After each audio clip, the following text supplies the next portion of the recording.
Masuk lagi satu unit Thalita Luxury. Ya, ini repeat order ini. Jadi dulu udah pernah nyoba satu unit, ini tambah satu unit lagi. Ki sing gawa Mbah Noto. Sehat, Mbah? Alhamdulillah. Nah, ini Thalita Luxury. Unit kedua ini. Cukup DT 4000i sudah dingin. Ini nambahnya DT 4000i lagi.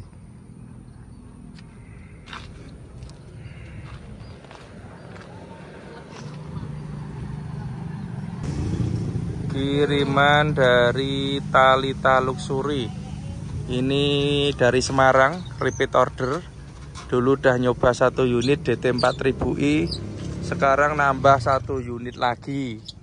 Cukup DT 4000i, katanya udah mantap untuk di Semarang maupun di kota-kota besar. AC-nya udah mencukupi sehingga tidak pakai DT 5000i. Nah, unit kedua karoserinya Adi Putro ini.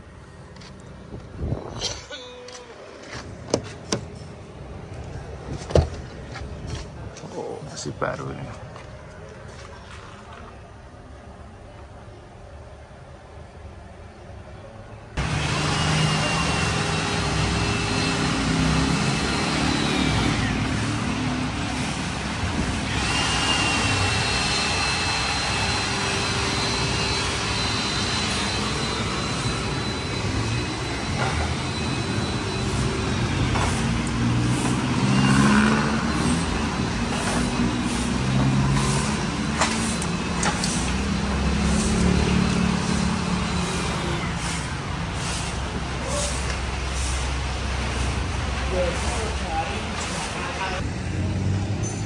Halo sobat bengkel Darun Teknik AC. Kali ini kami dapat orderan. Kebetulan ini pasang unit semua. Ini ada 17 unit ya. Yang di area bengkel ini ada 4 yang dikerjakan. Kemudian ini ada antrian 1. Sebagian di garasi bis sana. Nah, ini untuk antrian yang di bengkel. Ini yang kita kerjakan ada titian mas. Ini dari Sumbawa, Nusa Tenggara Barat. Ini bawa 4 unit. Kenternya 2, elfnya 2. Semua Euro 4. Pasang AC-nya DT 5000i. Jadi meskipun ini mobilnya short, AC-nya pakai DT 5000i karena pemilik minta yang terbaik. 4 unit. Kemudian ini ada New Dirasia. Ini ordernya kita dari dealer Zirang Semarang ya, Pak Riki. Ini pasang AC DT 4000i. Karoserinya ini Adi Putro. Jadi ini beli unit tanpa AC kemudian dipasang di tempat kami. Dan ini yang masih kita kerjakan juga titian mas. Ini yang dari Sumbawa, yang Canter ya, DT 5000i. Kemudian ini ada Thalita Luxury. Ini ordernya juga dari Zirang. Jadi ini repeat order. Unit yang kedua. Unit yang pertama sudah jalan. AC-nya pakai DT 4000i. Kemudian ini nambah satu lagi. AC-nya tetap pakai DT 4000i.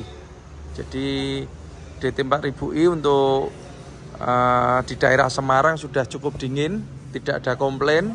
Maka unit kedua ini pakai DT 4000i lagi.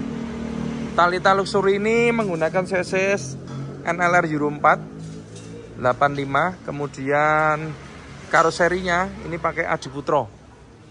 Nah, ini jadi belinya tanpa AC, istilahnya kosongan. Jadi AC-nya diinstal di Darun Teknik. Nah, ini unitnya masih baru. Dari karoseri Adi Putro kemarin langsung dikirim ke sini.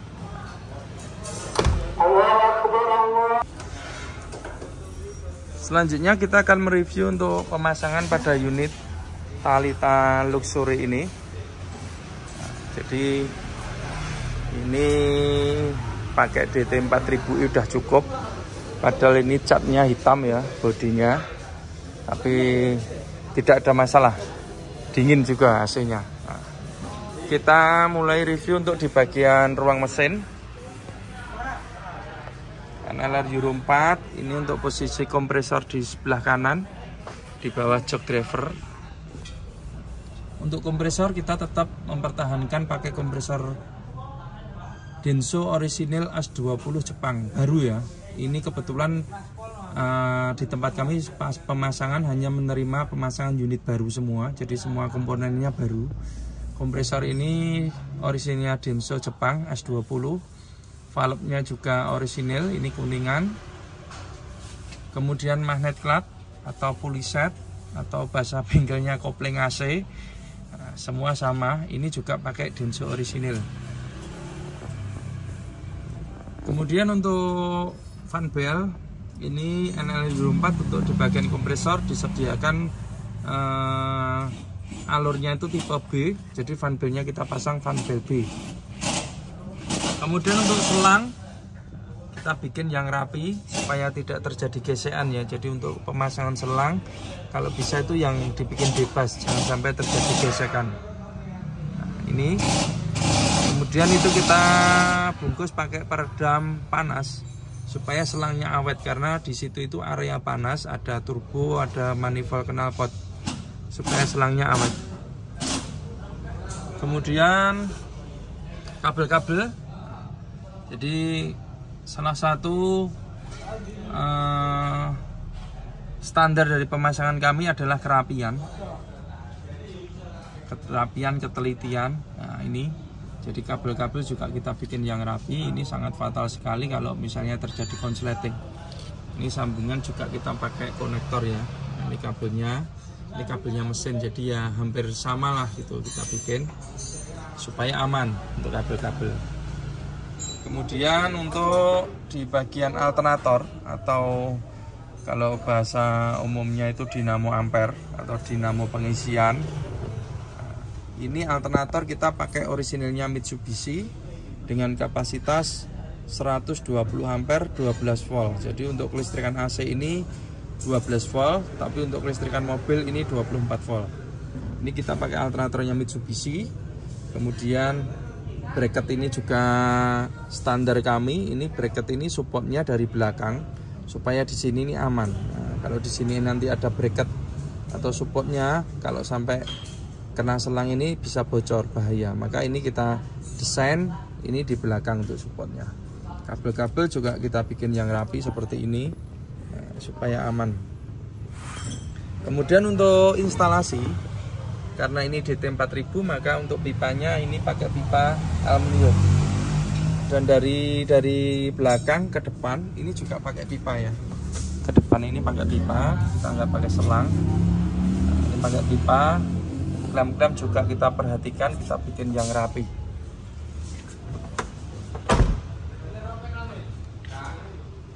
Ini sini sampai pipa, pakai pipa ini.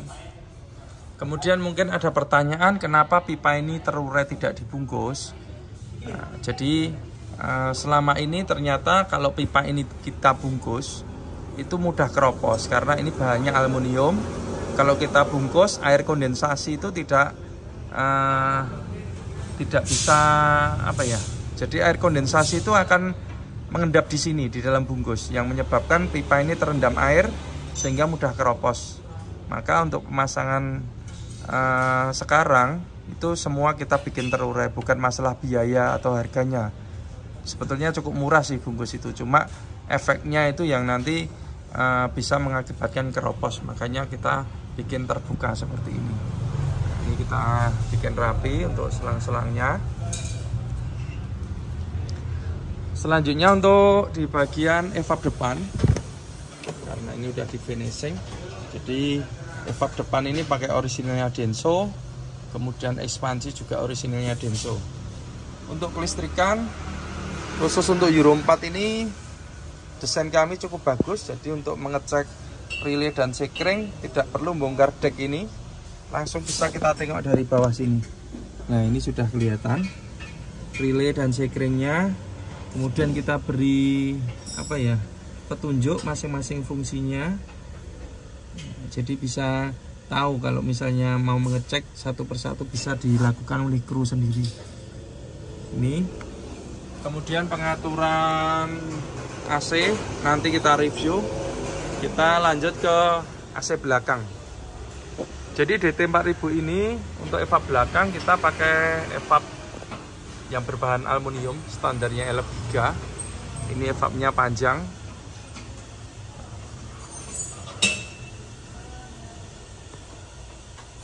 Nah, ini evapnya berbahan aluminium dengan desain khusus. Jadi DT 4000i, DT 5000i ini konstruksinya sama. AC yang mudah dalam perawatan. Jadi misalnya teman-teman mau nyuci evap ini tidak perlu ke bengkel AC, bisa dikerjakan sendiri dan tidak perlu buang freon atau nurun ke evap. Jadi hanya kita buka tutup dum ini sudah kelihatan AC-nya, langsung kita cuci aja, kita semprot pakai air, itu nanti sudah bersih sendiri. Jadi tidak perlu dibawa ke bengkel AC kalau untuk perawatan ringan ya. Kemudian box ini bahannya dari aluminium, sudah cukup kuat. Biasanya kan ada yang kalau fiber netes air, kalau ini aman, bahannya aluminium. Dan ini blowernya pakai blower high speed, jadi anginnya bisa kenceng sampai belakang. Ini untuk di bagian evap belakang ya. Kemudian untuk di bagian kondensor, jadi dari karoseri Adiputro untuk NLR Euro 4 ini disiapkan kondensor tuh di tengah ini. Jadi kita ngikut aja, kita pasang di sini. Sebetulnya ini cukup bagus desain ini untuk di tengah karena jarak pipanya tidak terlalu jauh, otomatis kerja kompresor juga tidak begitu berat. Nah, ini kondensor utama kita pasangkan kondensor multiflow. Bracket juga kita bikin yang kuat. Kemudian ini kita padukan dengan extra fan high speed. Jadi seringkali kita info untuk Euro 4 ini konstruksi kelistrikannya kita bikin sama dengan AC HIS komuter, kemudian sama juga dengan AC base baik medium maupun big base, yang mana extra fan ini bisa bekerja pada 2 speed atau 2 kecepatan. Jadi dia bisa pelan, kemudian bisa kenceng. Nah, untuk speednya itu diatur sesuai dengan tekanan pada freon. Jadi misalnya kalau pagi dia pelan, nanti kalau jalan kenceng atau siang dia bisa kencang sendiri, bisa pelan sendiri gitu. Jadi seperti AC base itu semua sistemnya seperti itu. Tujuannya yang utama adalah masa pakai dari motor fan ya atau extra fan ini lebih lama, jadi umurnya lebih panjang. Itu nilai positif yang kita dapatkan yang pertama. Kemudian yang kedua, pada saat dia low, bebannya itu ringan, beban alternator juga ringan, otomatis secara tidak langsung konsumsi BBM juga berbeda itu. Tapi yang paling utama adalah masa pakai ini lebih lama. Jadi di tempat kami kalau ada teknologi yang baru yang kira-kira itu bagus dan menguntungkan ke customer, maka kita terapkan di unit yang kita pasang. Kemudian untuk pipa, nah ini juga salah satu kunci supaya AC awet. Instalasi pipa ini harus betul-betul bagus, terutama untuk klem-klemnya. Jadi kita bikin serapi mungkin ya untuk pipa-pipanya. Untuk filter dryernya ini pakai filter dryernya base. Ini besar, keuntungannya yang pertama dingin, yang kedua ini masa pakai juga lebih lama karena dia besar filternya. Ini untuk di bagian bawah. Kemudian selanjutnya ke depan ini juga pakai pipa. Kalau kita perhatikan instalasinya kita bikin yang rapi seperti ini. Kira-kira seperti ini untuk pemasangan AC di tempat kami untuk di bagian bawah ini ya. Kemudian ini ada kontrol untuk di bagian mesin. Untuk di AC ya. Jadi panel-panelnya ini kontrol voltase, saklar utama, lampu kontrol pengisian, saklar AC belakang, dan ini digital thermostat. Jadi suhunya bisa kita setting sesuai dengan kebutuhan. Pada saat kita kontak on ini harus menyala. Kemudian ini lampu kontrol juga harus menyala. Kemudian kita nyalakan. Ini lampunya mati. Ini sudah benar. dan voltasenya naik. Maka AC langsung kita nyalakan. Ini untuk udara angin yang belakang. Kemudian ini bisa kita setting sesuai dengan kebutuhan. Mau dibikin berapa derajat bisa.